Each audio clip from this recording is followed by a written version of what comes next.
എന്നാനന്ദദായികേ അമ്മേ, ആശ്രിതവത്സലേ അമ്മേ, എന്നാനന്ദദായികേ അമ്മേ. നിന്നാമ കീർത്തനം വാഴ്ത്തി ഞാൻ പാടുന്നു, അടിയനിൽ കനിയണേ ആറ്റുകാൽ വാഴുമെന്നമ്മേ. നിന്നാമ കീർത്തനം വാഴ്ത്തി ഞാൻ പാടുന്നു, അടിയനിൽ കനിയണേ ആറ്റുകാൽ വാഴുമെന്നമ്മേ. ആശ്രിതവത്സലേ അമ്മേ, എന്നാനന്ദദായികേ അമ്മേ. ഈ പാട്ട് എന്നെ വിളിച്ചാലും കേൾക്കാട്ടാ. എന്റെ ഫോണില് റിംഗ് ടോൺ അതെ, എല്ലാ പാട്ടുകളും റിംഗ് ടോൺ ആക്കിയിട്ടുണ്ട്. ഇതുവരെ ചെയ്ത എല്ലാ സീഡികളിലും എല്ലാ പാട്ടും റിംഗ് ടോൺ ആക്കിയിട്ടുണ്ട്. മറ്റൊന്ന് എനിക്ക് ചോദിക്കാനുള്ളത്, ഈ പൊൻകുന്നം വർക്കിയുടെ ഒരു കഥയെ ആസ്പദമാക്കി ദൂരദർശൻ ഒരു സിനിമ ഉണ്ടായി, ഭർത്താവ് എന്നൊക്കെ പേര്, ഒരുപാട് ദൂരദർശന്റെ അവാർഡൊക്കെ വാങ്ങിയിട്ടുണ്ട്. എന്താണ് ആ ഒരു സിനിമയും ആ കഥാപാത്രമായിട്ടൊക്കെ വന്നിട്ട്? പൊൻകുന്നം വർക്കിയൊക്കെ ധിക്കാരിയായ ഒരു എഴുത്തുകാരന്റെ കഥാപാത്രമാണ്. അതിനകത്ത് കഥാപാത്രം ഞാൻ ഈ കൂടുതൽ സീരിയൽ ചെയ്തിരിക്കുന്ന എല്ലാവരും വളരെ പാവപ്പെട്ട, എന്റെ സ്വഭാവം പോലെ വളരെ പാവപ്പെട്ട ഒരു മനുഷ്യന്റെയാണ്. ഒന്ന് ആദ്യത്തെ സീരിയൽ ത്യാഗരാജസ്വാമിയുടെ അടുത്ത് നോക്കി അയാൾ ശ്രീരാമ ഭക്തനാണ്, അയാൾക്ക് വേറെ ഒന്നും നോട്ടമില്ല. അത് കഴിഞ്ഞ് ഞാൻ ചെയ്യുന്ന അഗ്നിസാക്ഷിയാണ്, ലളിതാംബികാന്തരജനത്തിന്റെ അഗ്നിസാക്ഷി. അതിനകത്ത് ഉണ്ണി നമ്പൂതിരിയായിട്ടാണ് അഭിനയിച്ചത്. ഇതൊക്കെ ഒരു പാവപ്പെട്ട, അതുപോലെ ദൂരദർശനിൽ തന്നെ പോയ ഒരു യാത്ര എന്ന് പറഞ്ഞ 520 എപ്പിസോഡ് പോയതാണ്. അതിനകത്ത് മോഹനേട്ടൻ എന്ന് പറഞ്ഞ വളരെ പാവപ്പെട്ട ഒരു മനുഷ്യൻ. അപ്പൊ അത്തരത്തിലൊരു ഇത്തരത്തിൽ വളരെ പാവപ്പെട്ട ഏതെങ്കിലും ഒരു ക്യാരക്ടർ വന്നാൽ ആൾക്കാരെ ഒന്നും വളരെ പേടിച്ച് ഭവ്യതയോടെ ജീവിക്കുന്ന ഏത് കഥാപാത്രം വന്നാലും ആ സമയത്ത് 2 വർഷത്തിനപ്പുറം എല്ലാ കഥാപാത്രങ്ങളും എന്നെ തേടിയെത്തിയിട്ടുണ്ട്. അതിന്റെ കൂടെയാണ് ശരിക്കും ദൂരദർശൻ തന്നെ നിർമ്മിച്ച കഥാശരതിക്ക് വേണ്ടി പൊൻകുന്നം വർക്കിയുടെ ഭർത്താവ് എന്ന് പറയുന്ന സിനിമ. അതിന് 3 ദേശീയ അവാർഡൊക്കെ കിട്ടിയിരുന്നു ആ സമയത്ത്. അത് എന്നെ വിളിക്കുന്ന KT ശിവാനന്ദ് എന്ന് പറഞ്ഞ സംവിധായകനാണ്. ഇവിടെ എന്നെ വിളിക്കുന്നത് ഇങ്ങനെയാണ്, ഭർത്താവായിട്ട് തന്നെയാണ് അഭിനയിക്കുന്നത്. അതിനകത്ത് KPSC ലളിതാമ്മയാണ് എന്റെ അമ്മയായിട്ടൊക്കെ അഭിനയിച്ചത്. അത് വളരെ നല്ല ഒരു സൂര്യ ഫെസ്റ്റിവലിലൊക്കെ പ്രദർശിപ്പിച്ചു. കുറെ വേദി, കുറെ ഫിലിം ഫെസ്റ്റിവൽ, വളരെയധികം ശ്രദ്ധിക്കപ്പെട്ട ഒരു സിനിമയായിരുന്നു. മറ്റൊന്ന്, FM-ന്റെ ഒരു കുത്തൊഴുക്ക് നമ്മുടെ നാട്ടിലുണ്ടായല്ലോ ഇപ്പൊ അടുത്ത്. FM-ൽ ഒരു സജീവ സാന്നിധ്യമായിട്ട് ശ്രദ്ധിക്കാനിട വന്നിട്ടായിരുന്നു.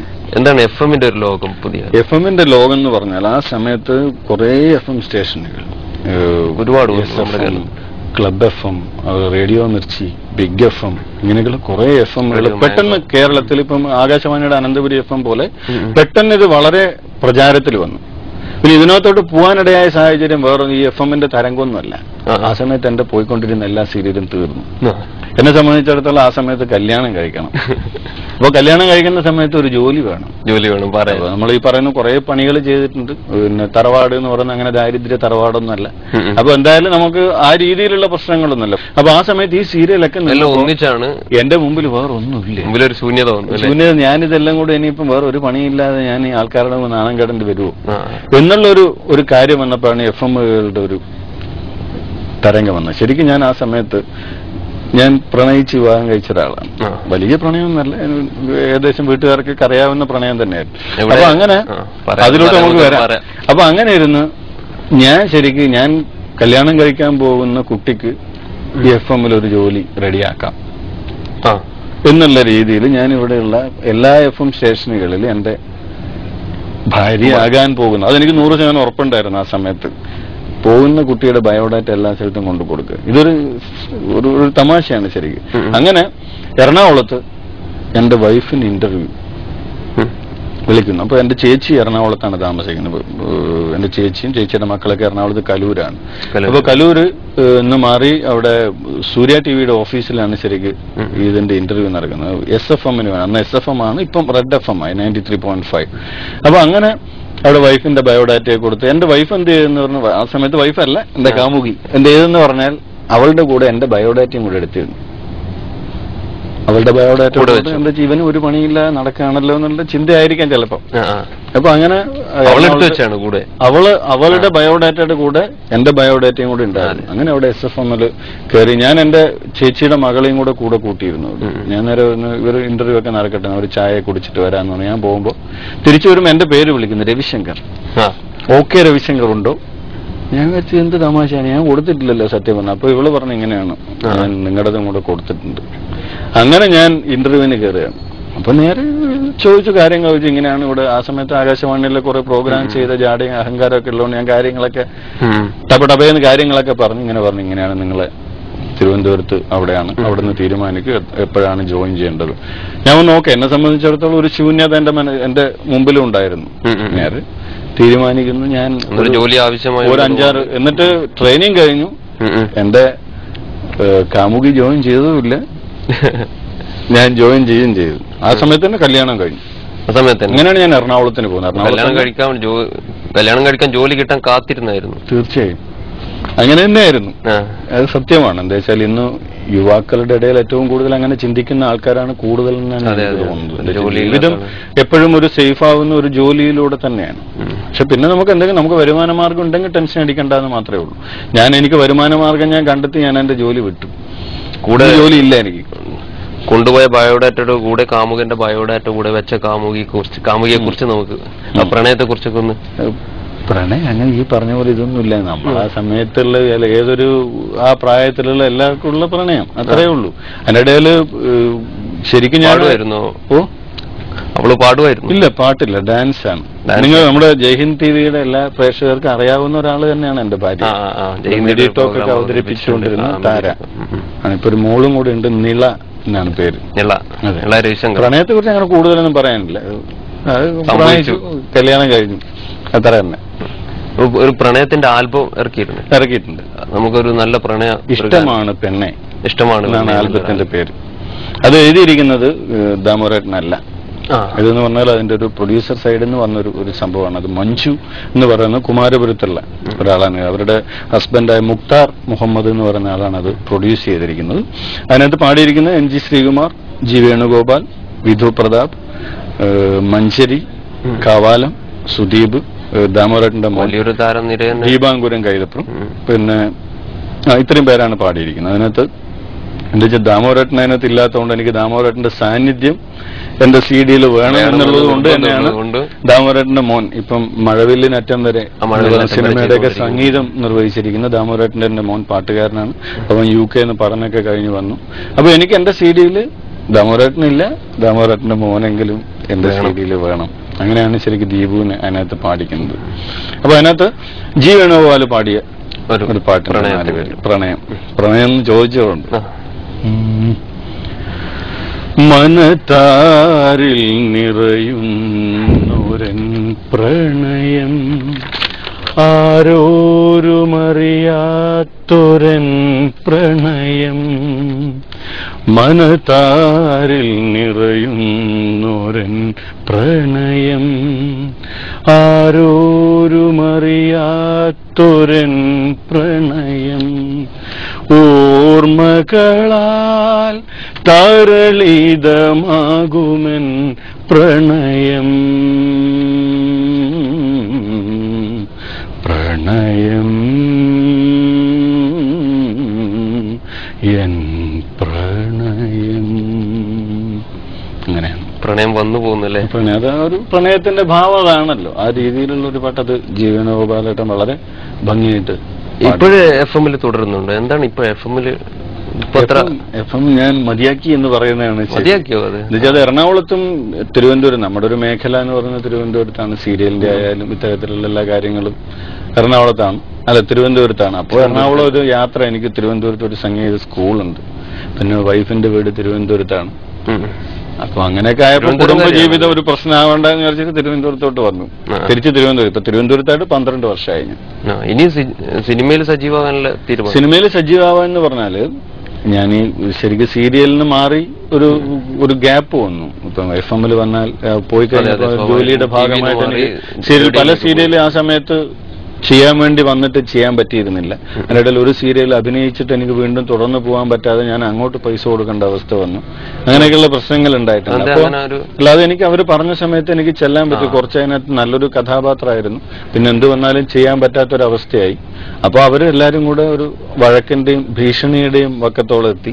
അപ്പോൾ ഞാൻ പറഞ്ഞു, ഞാൻ കാരണം നിങ്ങൾക്ക് എത്ര പൈസ അതിനകത്ത് നഷ്ടം വരുമോ ആ നഷ്ടം ഞാൻ നികത്താൻ തയ്യാറാണ്. ഞാൻ നികത്തി. എന്താ വെച്ചാൽ എനിക്ക് ആ സമയത്ത് FM എന്ന് എനിക്ക് ലീവ് കിട്ടാത്തൊരവസ്ഥ വന്നു. അന്ന് അതിന്റെ MD കലാനിധിമാരും ദയാനിധിമാരും അവരൊക്കെ FM സന്ദർശിക്കുന്ന ഒരു സമയമായിരുന്നു. ആ സമയത്ത് എറണാകുളത്ത് അന്ന് ഞാൻ മാത്രമേ ഉള്ളൂ. RJs കഴിഞ്ഞാൽ പിന്നെ റേഡിയോ ജോക്ക് ചെയ്ത് കഴിഞ്ഞാൽ പിന്നെ ഞാൻ മാത്രമേ ഉള്ളൂ. അപ്പൊ എനിക്ക് എന്ത് വന്നാലും ലീവ് എടുക്കാൻ പറ്റില്ല. 2 ദിവസം അഭിനയിക്കുകയും ചെയ്തിരുന്നു. അപ്പൊ എന്ത് വന്നാലും അത് കഥ പൂർണ്ണവുമല്ല, അപ്പൊ ഒന്നും ചെയ്യാൻ പറ്റില്ല. അത് ഏകദേശം അഭിനയിച്ചിരുന്നു. പിന്നെ അത് കൊല്ലാൻ പറ്റുന്നതാണ്, മാലയിടാൻ പറ്റുകയാണെങ്കിൽ മാലയിട്ടേനെ. അത് മാലയിടാൻ പറ്റുന്ന ഫോട്ടോ ആക്കി വെക്കാൻ ഞാൻ തന്നെ ഫോട്ടോ എടുത്ത് കൊടുത്തേനെ. പക്ഷെ അത് പറ്റില്ലായിരുന്നു. അപ്പൊ അതുകൊണ്ട് എന്നെ സംബന്ധിച്ചിടത്തോളം ഞാൻ കാരണം അവർക്ക് ബുദ്ധിമുട്ടാവരുതെന്ന് ഇതിന്റെ പ്രായോഗിക വിഷമതകളും കാര്യങ്ങളും അറിയാവുന്ന ഒരാളായതുകൊണ്ട് ഞാൻ അവർക്ക് കോമ്പൻസേഷനായിട്ട് പൈസ ഞാൻ പറയുന്നതിൽ ഒരു നല്ലൊരു തുക ഞാൻ കൊടുത്തിരുന്നു.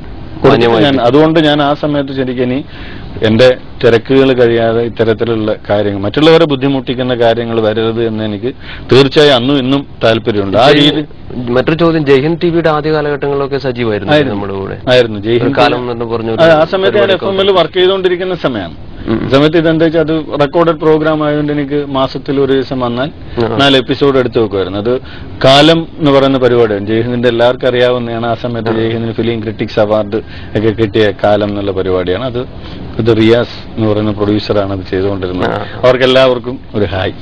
മറ്റൊരു ചോദ്യമുള്ളത്, രാഗം ശ്രീരാഗം എന്നാണ് സിനിമയുടെ പേര്.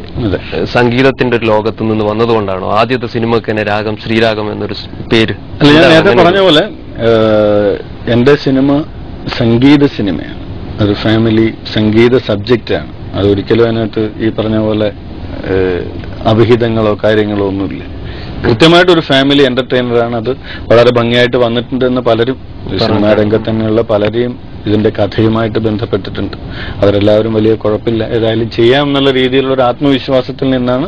പിന്നെ അഭിനയത്തിന്റെയും ഇവരുടെയൊക്കെ കൂടെ നടന്നതിന്റെയും ഒരു പിൻബലത്തിലാണ് ശരിക്കും സംവിധാനം ചെയ്യണം. എന്റെ കൂടെ സംവിധാന രംഗത്ത് വളരെ പ്രാഗൽഭ്യം തെളിയിച്ച ആൾ എന്റെ കൂടെ ഉണ്ട്. ഇല്ലാതെ ഞാൻ ഈ സിനിമ ആടുന്നതല്ല. കൃത്യമായിട്ടുള്ള എല്ലാ ഇതിന് ബഡ്ജറ്റ് വലിയ ബഡ്ജറ്റ് താരങ്ങളെല്ലാം വലിയ താരങ്ങൾ തന്നെയാണ്. മലയാളത്തിലെ ഇന്നുള്ള എല്ലാ താരങ്ങളും നല്ല താരങ്ങളും ഇതിനകത്ത് അഭിനയിക്കുന്നുണ്ട്. മറ്റൊരു വാർത്ത കേട്ടത് ഇതുമായിട്ട് ബന്ധപ്പെട്ടിട്ട് ക്യാമ്പസുകളിലൊക്കെ ഒരു യാത്ര. അതുണ്ട്. ഇതുമായിട്ട് ബന്ധപ്പെട്ടുകൊണ്ട് കേരളത്തിൽ അങ്ങോളങ്ങളുള്ള എല്ലാ കോളേജുകളിലും സ്കൂളുകളിലും ഒരു ഷോ നടത്തുന്നുണ്ട്. ഒരു എന്റെ പാട്ടിന് പബ്ലിസിറ്റി കിട്ടുന്നതിന് വേണ്ടിയിട്ട് ഒരു ജൂണിൽ അത് ആരംഭിക്കുന്നുണ്ട്. ജൂൺ മധ്യഭാഗത്തോടുകൂടി ഷൂട്ടിങ്ങും കൂടെ ആരംഭിക്കും. അതിനകത്ത് ഗായകനെ തിരഞ്ഞെടുക്കുന്നുണ്ട്. ഇപ്പം ദാസേട്ടന്റെയും MG ശ്രീകുമാറിന്റെയും KS ചിത്ര ചേച്ചിയുടെയും കൂടെ കാവാലൻ ശ്രീകുമാർ സുദീപ് ഇവരും കൂടെ പാടുന്നുണ്ട്. ഇവരുടെയൊക്കെ കൂടെ പാടുന്ന 2 പുതിയ ഗായകരെ കൂടെ തേടുന്നുണ്ട്. അത് തിരഞ്ഞെടുക്കുന്ന ഇതിലൂടെയാണ്. അതെ. അപ്പൊ ഈ രാഗം ശ്രീരാഗം എന്ന് പറഞ്ഞ പേര് ചോദിച്ചുകൊണ്ട് പറയാം. ഇത് എന്നെ സംബന്ധിച്ചിടത്തോളം രാഗം ശ്രീരാഗം എന്ന പേര് ഞാൻ ഇന്ന് സംഗീതത്തിൽ എന്തെങ്കിലും ആയിട്ടുണ്ട് എന്ന് ഞാൻ പറയല്ല. കുറച്ചെന്തെങ്കിലും കുറച്ച് CD ചെയ്യാൻ പറ്റുക, അല്ലെങ്കിൽ ഇപ്പം അനന്തപുരി FM-ന്റെ ആകാശവാണിയുടെ ഇന്ന് പോയിക്കൊണ്ടിരിക്കുന്ന എല്ലാ സിഗ്നേച്ചർ അനന്തപുരി FM ന്യൂസിന്റെ സിഗ്നേച്ചർ ട്യൂൺ, അതുപോലെ തന്നെയുള്ള ജിങ്കിളുകൾ എല്ലാം ഞാനാണ് ചെയ്തിരിക്കുന്നത്. ഇപ്പൊ അതെല്ലാം പാടിയിരിക്കുന്ന MG ശ്രീകുമാറൊക്കെയാണ്. അപ്പൊ അത്തരത്തിലുള്ള ഈ ഒരു എല്ലാം എന്തെങ്കിലുമൊക്കെ ആയിട്ടുണ്ടെങ്കിൽ അതിനൊക്കെ എനിക്ക് പ്രചോദനമായിട്ടുള്ളത് ശ്രീരാഗമാണ്. കാരണം എന്ന് പറയുന്നത് ഞാൻ സംഗീത കോളേജിലോട്ട് എനിക്ക് അഡ്മിഷൻ കിട്ടുന്നത് ശ്രീരാഗത്തിലുള്ള വർണ്ണം പാടിയിട്ട്. ദേവരാജൻ മാസ്റ്ററുടെ ട്രൂപ്പിൽ എനിക്കൊരു ഗായകനായിട്ട് മാഷിന്റെ കൂടെ നടക്കാൻ പറ്റിയിട്ടുണ്ടെങ്കിൽ അതും ഈ ശ്രീരാഗം, അത് ശ്രീരാഗമാണ്. പിന്നെ അതിനകത്ത് ചെറിയൊരു കഥയും കൂടെ പറയും. ദേവരാജൻ മാസ്റ്റർ ആദ്യമായിട്ട് അമ്പലത്തിൽ പോകുന്ന ഞാൻ ശാന്തിയേച്ച് അമ്പലത്തിലുമാണ്. അതും കൂടി ഇതിന്റെ ഇടയിൽ പറഞ്ഞു. അപ്പൊ കുന്നുകുഴി വരമ്പശ്ശേരി അമ്പലത്തിൽ ഞാൻ ശാന്തിയേക്കുന്ന സമയത്ത് ഒരിക്കലും അമ്പലത്തിൽ പോവാത്ത ദേവരാജൻ മാസ്റ്റർ എന്റെ അമ്പലത്തിൽ വന്നു എന്നുള്ളത് എന്നെ സംബന്ധിച്ചിടത്തോളം ഈ സമയത്ത് അത് പറയാതിരിക്കാൻ പറ്റില്ല. അപ്പൊ അങ്ങനെ ദേവരാജൻ മാസ്റ്ററിന്റെ അടുത്ത് എനിക്ക് ഗായകനായിട്ട് മാറുന്നത് ശ്രീരാഗം പാടിയിട്ടാണ്. ഞാൻ അഭിനേതാവായി മാറുന്നത് ആലപ്പി രംഗമാഷിന്റെ മുമ്പിൽ പാടുന്നത് ശ്രീരാഗത്തിലുള്ള വർണ്ണാണ്. ഇന്ന് ഞാൻ എവിടെയെങ്കിലും കച്ചേരി പാടുന്നുണ്ടെങ്കിൽ ആദ്യം പാടുന്നത് ശ്രീരാഗത്തിലുള്ള വർണ്ണാണ്. അപ്പോ സംഗീതമായിട്ട് മയമുള്ള ഒരു കഥയായതുകൊണ്ട് അതിന് രാഗം ശ്രീരാഗം എന്നല്ലാതെ എന്റെ മനസ്സിൽ വേറൊരു പേരില്ല. ആ പേര് അതിന് അത്രയും ആപ്റ്റാണ്. എന്താ വെച്ചാൽ അതിനകത്തും സിനിമയിലും ശ്രീരാഗം ഒരു ഘടകമാണ്. മറ്റും സംസാരിച്ച സമയം പോയത് അറിഞ്ഞില്ല. ഇനി എന്തൊക്കെ ഈ സിനിമ അല്ലാതെ വേറെ എന്തെങ്കിലുമൊക്കെ ഇത്തരത്തിലുള്ള സംഗീത രംഗത്തും അഭിനയ രംഗത്തും ഒക്കെയുള്ള പല പരിപാടികളും അതുപോലെ സംഗീത വിദ്യാലയം നടത്തുന്നുണ്ട്. വിദ്യാലയം നടത്തുന്നത് അത് കുമാരപുരത്ത് വിദ്യാലയം അവിടെ പാട്ടും ഡാൻസും ഒക്കെ ഡാൻസ് പഠിപ്പിക്കുന്ന വൈഫ് തന്നെയാണ്. ഇനിയിപ്പോ പഠിപ്പിക്കാൻ ഒരാളെയും കൊണ്ട് വളർത്തിയെടുക്കണം, മോളും കൂടെ ആയിട്ട്. പാട്ട് പഠിപ്പിക്കുന്നുണ്ടോ? തീർച്ചയായും ആയില്ല, ഇപ്പൊ 1 മാസമേ ആയില്ല. ഇപ്പൊ അവള് നമ്മളെയാണ് പഠിപ്പിക്കുന്നത്. പാട്ടൊക്കെ പാടും? പാട്ട് പാടും, കരഞ്ഞുണ്ട്. അതെയാ? എത്ര മാസമായി? 1 മാസമേ ഉള്ളൂ. പാട്ട് മാസമല്ലേ, അവൾക്ക് കരഞ്ഞുകൊണ്ടിരിക്കുന്ന ഒരു പ്രായം മാത്രമല്ല. ചിലപ്പോ നല്ല സംഗീതം തന്നെയായിരിക്കും പറയാൻ ഭാവിയില്. കരച്ചിലില് സംഗീതം ഉണ്ടോ സംശയമുണ്ട് എനിക്ക്. അത് നമുക്ക് ദൈവത്തിന്റെ സംഗീതം തന്നെയാണ് കരച്ചില്. ഒരു മനുഷ്യൻ ജനിച്ചു വരുന്നത് സംഗീതത്തോടു കൂടി അങ്ങനെ ആവണം എന്നാണ് ആഗ്രഹം. അവസാനമായി സമയം പോയി അറിഞ്ഞില്ല, ജയ് ഹിന്ദ് പ്രേക്ഷകരോട് എന്തെങ്കിലും? ജയ് ഹിന്ദ് ടിവിയോട് വളരെ കടപ്പാടുണ്ട്. കാരണം കുറേയധികം എപ്പിസോഡുകൾ ജയ് ഹിന്ദിലൂടെ നിങ്ങളോട് സംവദിക്കാൻ എനിക്ക് കഴിഞ്ഞിട്ടുണ്ട്. അതുപോലെ തന്നെ ഞാൻ ഇതിൽ തന്നെ സംഗീത സാന്ദ്രം എന്നുകൊണ്ട് ദാമോദരന്റെ കൂടെ ഒരു പരിപാടിയും അവതരിപ്പിച്ചിട്ടുണ്ട്. ഏതായാലും ജയ് ഹിന്ദ് ടിവിയിലൂടെ നമസ്തേ പരിപാടിയിലൂടെ ഇത്രയും നേരം നിങ്ങളോട് സംസാരിക്കാൻ കഴിഞ്ഞ വളരെ സന്തോഷം. പറഞ്ഞതിൽ എന്തെങ്കിലും തെറ്റുകൾ സംഭവിച്ചിട്ടുണ്ടെങ്കിൽ, അഹങ്കാരത്തിന്റെ ഭാഷ പോലെ എന്തെങ്കിലും തോന്നിയിട്ടുണ്ടെങ്കിൽ അതൊന്നുമില്ല. എല്ലാം ക്ഷമിക്കുക, പ്രോത്സാഹിപ്പിക്കുക, എന്റെ സിനിമയെയും വളർത്തുക. നമസ്കാരം. ജയ് ഹിന്ദ് ടിവിയിൽ വന്നതിന് നന്മ നിറഞ്ഞ നന്ദി. നമസ്കാരം.